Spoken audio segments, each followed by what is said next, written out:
a very special section and a session because I have with me, as all of you know, Sania Mirza, who unarguably is one of India's most delightfully talented individuals who epitomizes Limitless in a manner that you and I can't fathom.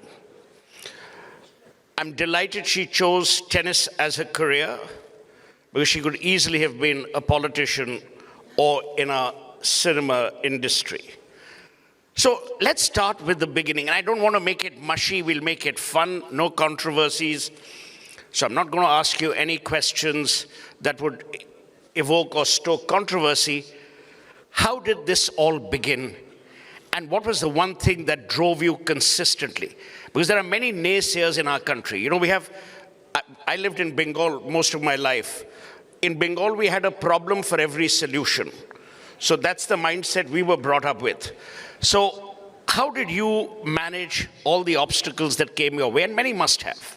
Well, good evening, everyone. Thank you for that lovely introduction. You really switched roles really fast because you were really funny about 5 minutes ago, and then you went into this whole compere mode right now. It's amazing. No, that's because I asked her, why didn't she choose tennis as a career? Then when I read the sheet, I discovered she was a tennis player. To answer your question, 32 years ago is when my parents said, we want our child to play a sport.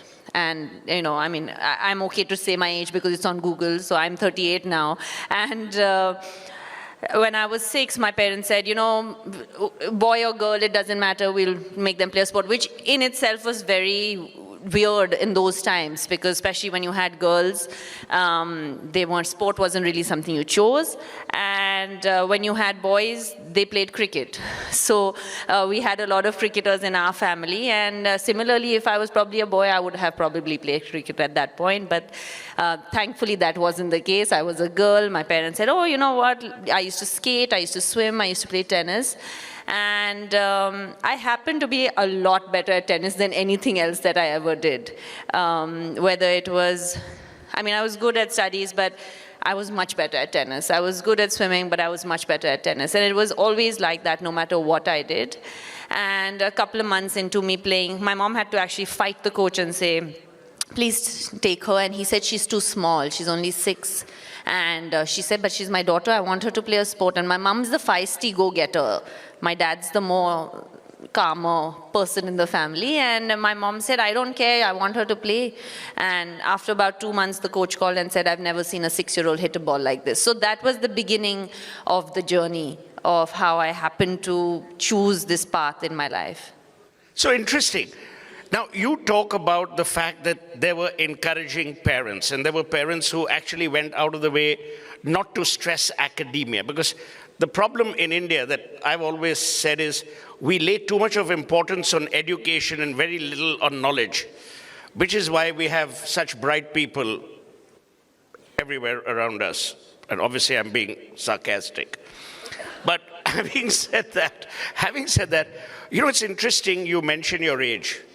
Because I've seen 40 Wimbledon finals, and I'm going to be 62 on May 28. You can all send me wishes. Arnab Goswami is turning 27 tomorrow.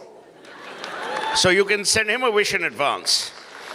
But it's interesting, Sania, because I've always believed, unlike cricket, and I have a lot of respect for our cricketers, for their fitness, for their game, and I believe tennis is such an individual, tough sport because you're there alone. How did that ever impact you? Or who were your role models, for instance, at that time? Well, I mean, you know, when you look up Sania Mirza on Google, and I get this question a lot of, you were the first one to do this, and you were the first one to do that, and you're the first one to, you know, whatever it may have been.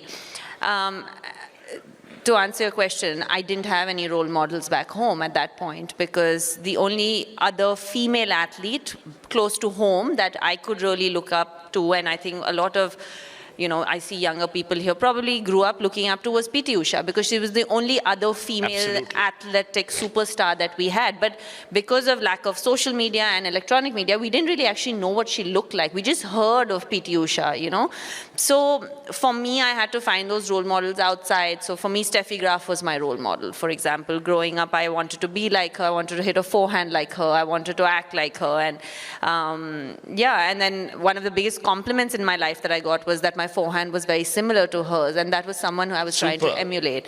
So I think that today, that is the biggest change that has happened, right? Today, our young girls of today have so many female, especially role models to look up to. Obviously, we've had male athletes, but as females, 25 years ago, we had PT Usha, 30 years ago, then we had Sania Mirza, and now we have Saina Nehwal, PV Sindhu, Mary Kom. I mean, you can name at least 10 girls, Nikhat Zareen, you can name Deepa Karmakar. We couldn't do that 15 years ago. So it goes to show you how far we've come as a nation, especially in encouraging female athletes. Now, a lot of people, and I don't mean to flatter you, a lot of people look up to you as a role model. I mean, when you were growing up, you had few and far between.